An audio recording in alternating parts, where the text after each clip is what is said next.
हर इंसान हर रोज सपना देखता है। जब वह सपना देखता है उस समय उसे वह सच लगता है। एक बार राजा जनक ने सपना देखा, पड़ोसी राजा ने जनक पर आक्रमण कर दिया है और वह युद्ध में हार गया और जंगल की तरफ भागा। पड़ोसी राज्य के सैनिक जनक के पीछे दौड़ते दौड़ते जंगल में कांटों में फंसकर उसके कपड़े भी फट गए। कई दिन बीत गए। जनक को भूख और प्यास लगी। उसने जंगल में घास फूस से बनी एक कुटिया देखी।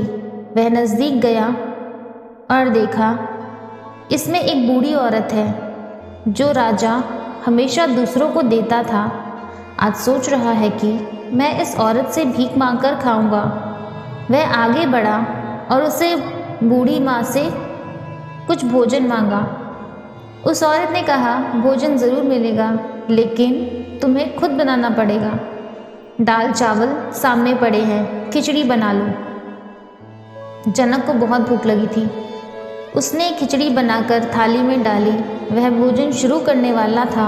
इतनी देर में दो जंगली जानवर लड़ते हुए आए और खाने की थाली में गिर गए। सारा खाना मिट्टी में मिल गया।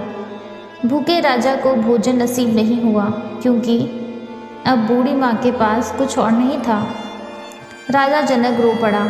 ईश्वर को आवाज़ लगाई, हे परमेश्वर, मैं हजारों लोगों को भोजन कराता था, आज मुझे एक दाना भी नसीब नहीं हो रहा है। इतनी देर में उसे कुछ दूरी पर मंदिर में घंटी बजती हुई सुनाई दी। राजा के चेहरे पर कुछ रौनक आई। सोचा, मंदिर में जाकर प्रसाद ग्रहण करूँगा और मेरी भूख शांत हो जाएगी। भूख से परेशान राजा किसी तरह मंदिर तक पहुंचा। राजा ने देखा मंदिर का पुजारी सबको प्रसाद बांट रहा है। राजा जनक भी कतार में खड़े हो गए।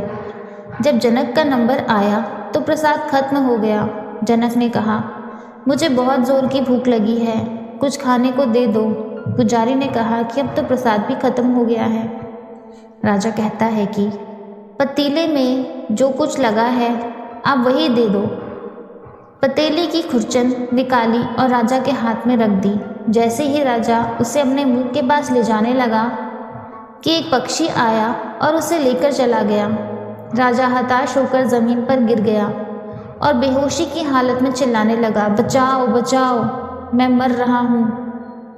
आवाज़ सुनकर सिपाही और दास दासियाँ सब दौड़कर आ गए। राजा की आँख खुली तो देखा बहुत लोग सामने उसकी सेवा में खड़े हैं। ये देखकर राजा को संतोष तो हुआ, मगर हैरानी ये हुई कि सच क्या है। कुछ देर पहले जब मैं भूख से मर रहा था, ये सब मेरी सेवा में इतने लोग खड़े नहीं थे। राजा ने ये घोषणा करवाई कि मेरे स्वप्न का अर्थ बताओ। विद्वान आने लगे, कोई कुछ कहता तो कोई कुछ कहता, कोई कहता दान पुण्य करवाओ, सब ठीक हो जाएगा। परंतु राजा को संतुष्टि नहीं हुई। आखिर में ऋषि अष्टावक्र को बुलाया गया। ऋषिवर से पूछा गया। राजा ने अपने सपने के बारे में पूछा और कहा, मैं समझ नहीं पा रहा हूँ कि वो सच था या ये सच है। अष्टावक्र ने कहा कि जो तब था वो अब है क्या?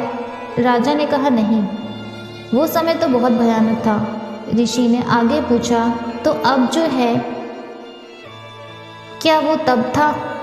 राजा ने कहा, नहीं। ऋषि कहते हैं, जो अब है वो तब नहीं, जो तब था वो अब नहीं है, जो अब है वो तब झूठ था, जो तब था वो अब झूठ है। इसका अर्थ हुआ, जो सोते हुए सपना देखते हैं वो जागने के बाद झूठ हो जाता है। जागते हुए भी हम सपना ही देखते हैं, ये सोते समय झूठ हो जाता है। तो राजा ने पूछा, फिर सच क्या है?